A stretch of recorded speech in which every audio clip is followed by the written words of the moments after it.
welcome back to another episode of Stop In with Sian. And in the past week, in the past couple of days, in fact, the most exciting news for me has been the French municipal election results. And the reason for that is because there are now green mayors all over France. Let me just get this right, the Europe Écologie Les Verts, the French Green Party, they won seats in all of these places. Check out this graphic from the European Green Party. Yes, fantastic. So we've won in, let me get this right, Lyon, Bordeaux, Grenoble, Tours, Annecy, Besançon, Poitiers, Strasbourg, Colombes and Marseille. That's an amazing list of places to have won green mayors. And in Lille, we only didn't win by 227 votes. That's absolutely extraordinary. I'm very, very pleased to see Annecy on that list as well. That's the twin town of my hometown, and I went there for most of the summer when I was about 14 for a French exchange, stayed with another family of teachers in that city, and yeah, maybe some magic Annecy dust is still within my veins that can help me win in London next year.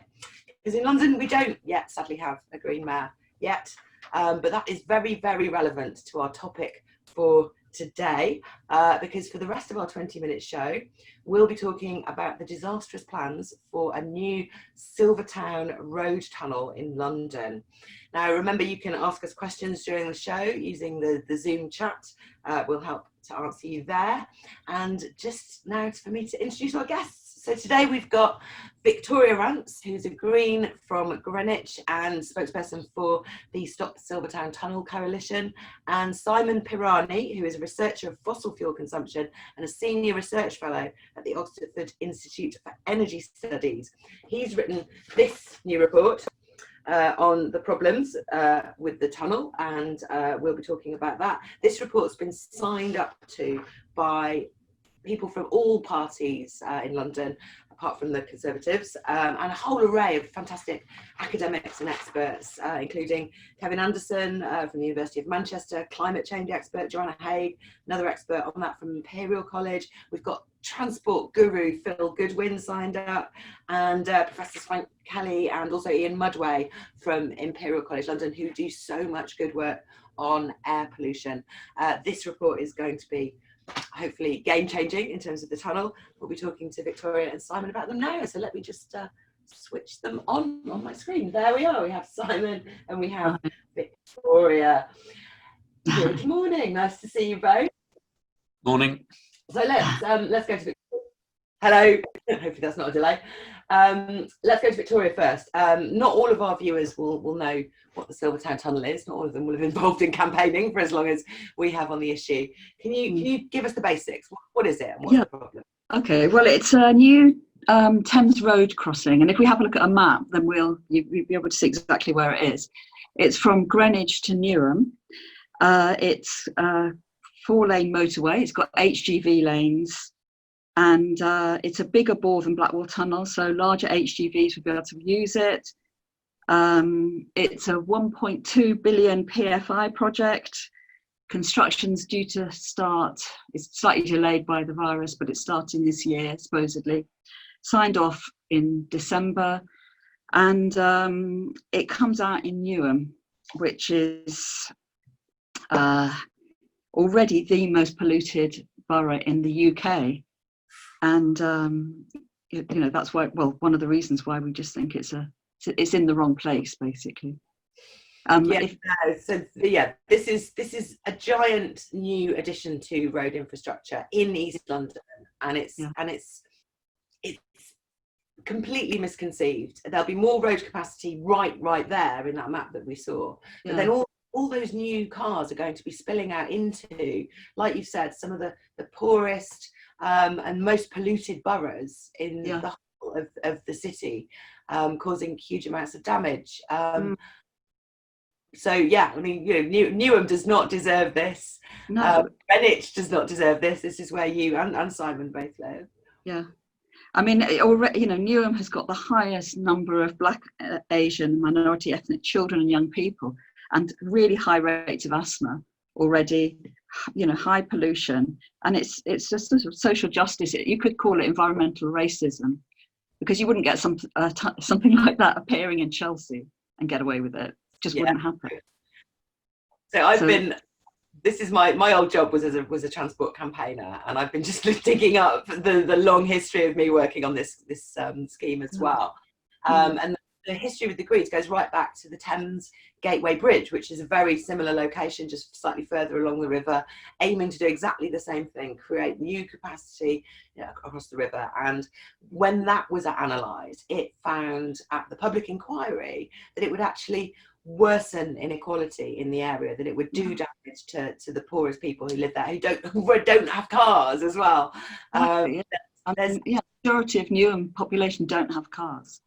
It's something like 42% have got cars, and that's where it's coming out. So it's and it's for HGVs as well, which is the with particulate matter and the danger of them. It comes out at a tiny roundabout as well. It's not even, there's no new roads being built for it. It's just that bit of tunnel. So, and imagine the afternoon rush hour when all the cars come back from both tunnels into Greenwich. And that's already a congested time here, so that's going to be even worse. So they're making claims for it on air pollution, saying it will reduce air pollution, and it might do a tiny bit in the morning peak hour down at the Blackwall Tunnel. But that location, but not everywhere else in London. Yeah, no, we know this. So moving on to Simon, your expert report came out only a couple of weeks ago, and so it comes to some pretty stark conclusions. What can you run us through those, Simon? Yes, I can, Sian. Thank you. 4 main points in the report, really. The first is about coronavirus. The coronavirus has turned Transport for London's finances upside down, resulting in the bailout by the government.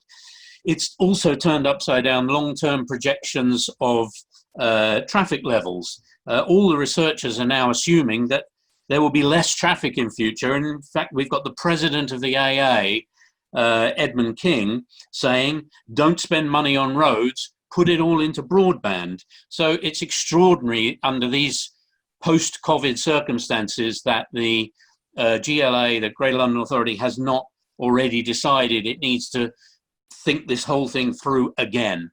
That's the first point.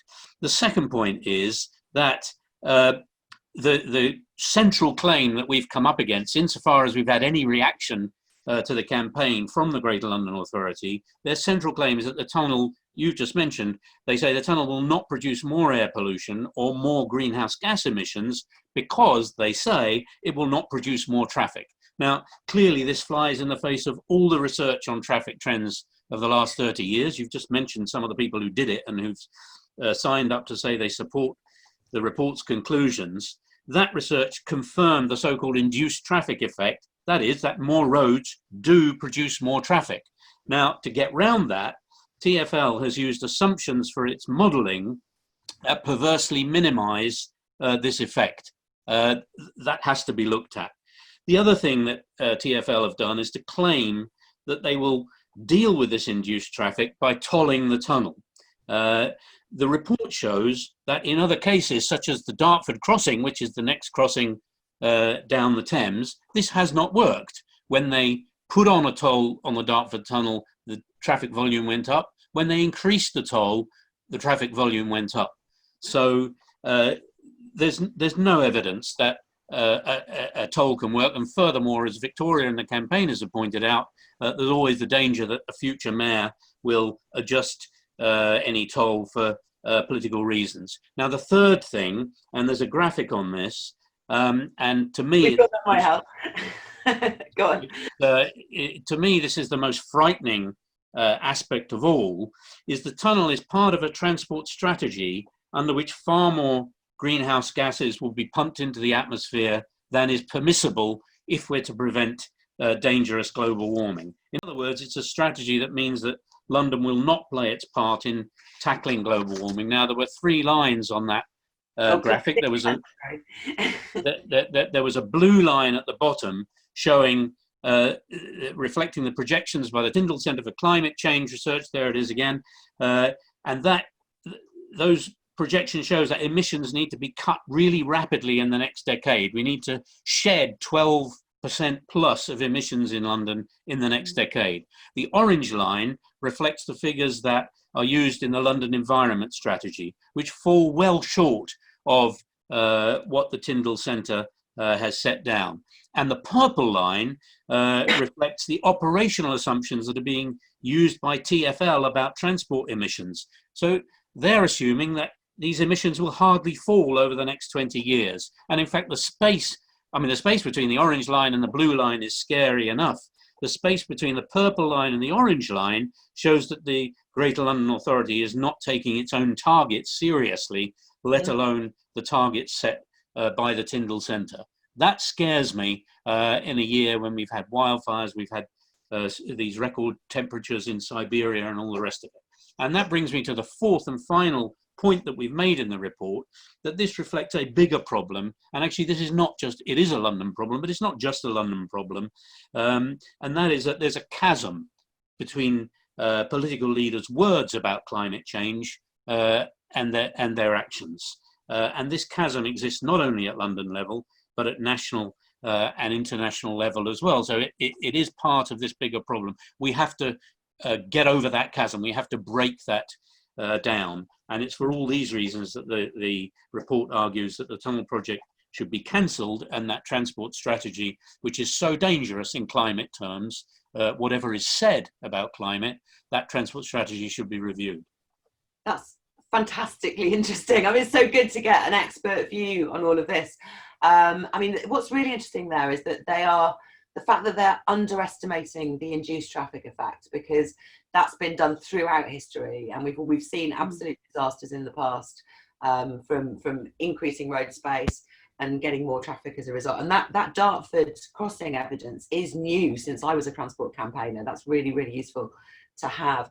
And I think you're completely right. The coronavirus context of this, the context of needing to make steeper cuts than usual in emissions, and not wanting to risk being wrong about the effects of tolling because of the risk of runaway climate change, all of those things create new contexts in which politicians ought to be making very different decisions, I think. Yeah, I think it actually gives them a chance to rethink. And in fact, we had the transport minister getting on and saying all sorts of things about, a new look at the way people get around cities and so on, which was then obviously reflected by the London mayor and so on. But in practice, we still have this completely anomalous tunnel going ahead. I'd like to think the mayor and his colleagues could take advantage of this new situation to rethink.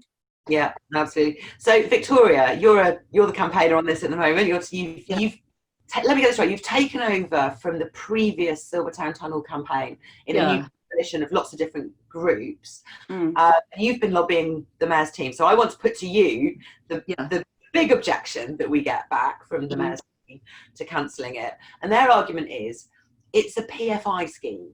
So it's kind of, in their words, it's kind of free to the public purse. And if we cancelled it, that wouldn't mean more money for other things. So the money's coming from tolling to fund the PFI. We're not paying for it out of our capital budgets. So there's no point in cancelling it. What's yours? What do you say to that, Victoria? Well, surprisingly, I disagree, because the PFI means it's money taken out of the local communities and it's going to a massive global company out of England, no benefit to us, no reinvestment in transport or walking, cycling schemes. And we're losing the opportunity to do something right now, which, for example, you could toll the Blackwall Tunnel right now. And I sort of did a back of the envelope sum, and suppose at the moment 100,000 vehicles a day use it. Average price, if tolled, would be about £4. It's a lot more for lorries, less for cars. If you reduce traffic by 20% by doing that, that would be a great thing. And then you could get 320,000 a day, 116 million a year.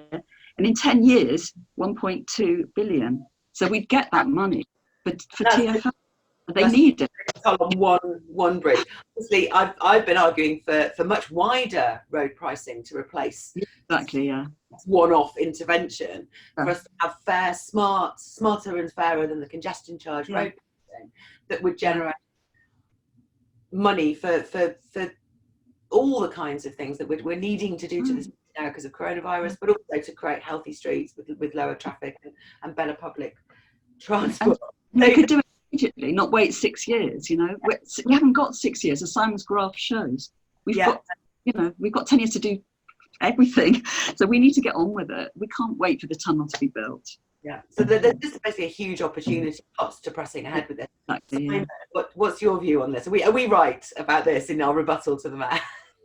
I think you are, because it's a question of the direction of policy. I mean, first of all, it's disingenuous to say that no public money is being spent. Obviously, for a project of this kind, I mean, just the person hours that TfL has already put in and will continue to put in if this goes ahead is immense. And that's people not thinking about bike lanes, thinking about closing streets off at schools, and thinking about policies to encourage public transport, walking and cycling and scootering, and discourage the use of cars, which any transport policy which has anything to do with addressing climate change has to reduce the use of cars in cities like London. I mean, it's not rocket science. It's doing what Barcelona does. It's doing what Amsterdam does, and we've got to get on with it.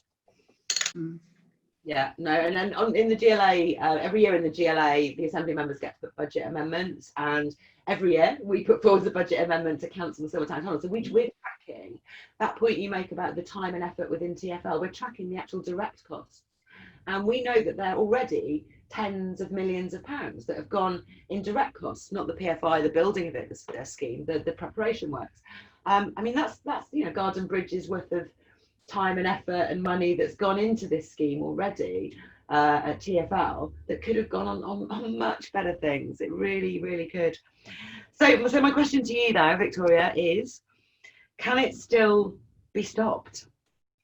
Well, we're going to keep fighting to the bitter end, basically. And we put in a report to the Oversight Committee at GLA, Greater London Assembly, asking them to have a look and see, look at the document that Simon's got together. And we've got lots of planning applications that have come in to Greenwich, and I assume in Newham as well. And we're all objecting, all the community getting together to object to those. There's lorry depots planned both sides of the river, haven't mentioned that, and we're objecting to those. They're definitely to do with the tunnel. So we want people to follow the recommendations in Simon's report, which I hope everyone will look at. We want the GLA to cancel, we want to use resources for active travel, we want a modal shift, we want them to review their targets and modelling, and we want everybody to keep campaigning, not to stop. I mean, the latest thing is that there are things going on in the river at the moment. There's drilling to put cables in, and that's as far as it's got. So no ground has been broken yet. So and you're seeing a political shift. I just want to show you one more thing. Off my iPad. My iPad is my visual aid today. This is that banner. Holding one side of that banner is me. In 2013, and that is at the launch of a campaign by Greenwich and Newham councils called Bridge the Gap, where they were campaigning for the river. Now, things have shifted, haven't they, in those councils since you started campaigning? Yeah, definitely. Yeah, I mean, Greenwich, all the Labour groups in Greenwich have now voted against it. The Newham mayor has been a fantastic, outspoken opponent to it. All the local MPs are against it. It's that people have not stopped being angry about it, because every time any new person looks at it, they just see how ridiculous it is. So we keep getting new people involved in the campaign all the time. I mean, people have been campaigning for 7 years, like you have, against it, but it doesn't stop being a stupid idea. Exactly. I was just watching a presentation I gave in 2013 to the Silvertown Tunnel campaign, in which I call it the worst idea I've ever seen. That's good phrase from me there about that. So Simon, just your views on this. Is it still possible to shift? Yeah. What I hear coming back at me when I say to friends and people who are involved in local politics here that the tunnel needs to be cancelled. They say, well, yes, it should have been, but you know, the contracts have been signed and the cost of cancellation would now be too great. And I think we've got to take this bull by the horns. Whatever the cost of cancellation is, and we don't know, that's not public information, but yes, the companies will have written that in to the contracts. But whatever that cost is, it's not as high as the cost of going ahead. It's not as high in terms of air pollution in the boroughs, which Victoria's spoken about. It's definitely not as high in terms of greenhouse gas emissions and the danger of climate change to my grandchildren and everybody's grandchildren. And so it's still the right thing to do to cancel it. We had a meeting last year, a year ago, a year and a couple of weeks ago, with Heidi Alexander after a long bout of campaigning. She's the Deputy Mayor for Transport. And after a long bout of campaigning, she agreed to meet a group of people from the campaign. I was disappointed and to some extent angry, to be honest, about the results of that meeting, because we had 45 minutes. People have put a lot of work in, all the figures and information that's in that report about these figures just not adding up with the Tyndall centres, about TfLs not adding up with the GLA, about the induced traffic effect, all that stuff was presented to her. But a lot of that work had already been done. It was presented to her, and basically she's put it to one side and just carried on. That's no way to run a city. It's not the way I want the city I live in to be run. And so it's absolutely not too late to cancel. We should do the right thing. Thank you very much. And then absolutely all power to you. This report, seeing it all in one place, ought really to be decisive here, as well as the very different context that we're in now. It's never too late to cancel this scheme, and it'd be better for the whole city if we did. So yeah, good luck to you both, and Victoria particularly. I know you've taken on a giant task here, but we're all with you, and you've got lots of support right across London. Thank you. Yeah, just to say thank you both very much for being on the show today. Now, just to say, please sign up. By the way, if you're watching this on YouTube or Facebook, please sign up to watch this live. It's a live show on Zoom every week, and you can find the sign up at my website, sianberry.london, or go to my Facebook page. There's a button where you can sign up for updates. The Facebook page is Sian Berry Green. We're not here next week because we're having a massive GLA budget meeting on Tuesday morning in the Assembly. So we'll be back on the 14th of July, and we'll look forward to seeing you then. Meanwhile, stay safe and goodbye. Thank you. Victoria Line.